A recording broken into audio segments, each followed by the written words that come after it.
Na mtazamaji, karibu kwa takriban dakika 30 ni kufahamisha taarifa kwa kina. Wanakwetu wananiita Josh Onsare, mtafsiri kwenye lugha ya ishara ni Catherine Simaloi. Polisi na maafisa upelelezi wa makosa ya jinai Nakuru wamewakamata washukiwa 7 ujambazi ambao wamekuwa wakiwahangaisha wafanyabiashara katika kaunti hiyo. Aidha, katika ufiatulianaji risasi uliosababisha afisa mmoja wa polisi alifariki huku wawili wakijeruhiwa. Mwanahabari wetu kutoka Nakuru, Mike Chalo, anatufungulia taarifa za upeo wa TV47. Kwa zaidi ya majuma mawili sasa kumekuwa na ongezeko la visa vya ujambazi katika kaunti ya Nakuru. Wafanyabiashara 5 wakiaga dunia kutokana na majeraha ya risasi, hatua iliyochangia operesheni ya kuwasaka wahalifu katika kaunti hii. Katika operesheni iliyofanywa na maafisa wa upelelezi wa makosa ya jinai na polisi wa kaunti hii, maafisa waliokuwa wameshika doria walianza kukabiliwa na wauni eneo la Bondeni. Afisa Saul Mutoro akijeruhiwa kwa panga, Walter Makori akiuguza jeraha la risasi tumboni, huku afisa Josephat Ruto akiaga dunia kutokana na kuvuja damu kupita kiasi baada ya kupatwa na risasi kiunoni na iliyotokea upande wa pili. Our officers while on patrol pumped into the gang. We had an exchange.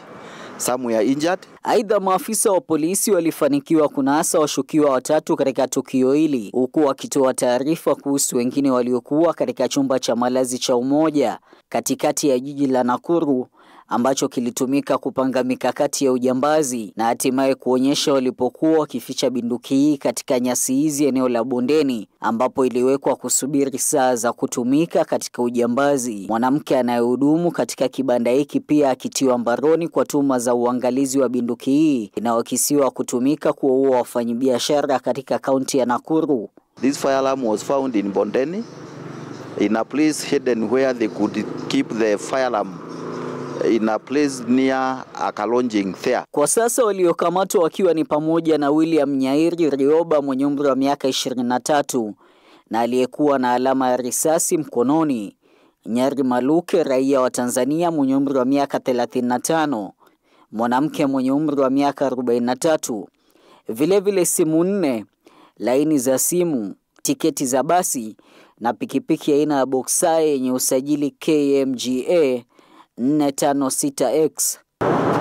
Maafisa wa DCI sasa wanaendeleza uchunguzi zaidi kuwasaka wahalifu wengine waliohusishwa na kundi hili. Ni katika chumba hiki cha kulala ambapo maafisa wa polisi wanadai wahalifu wao wamekuwa wakikutana ili kupanga mikakati ya kwenda kufanya uhalifu. Mike Chalo, TV47, kaunti ya Nakuru.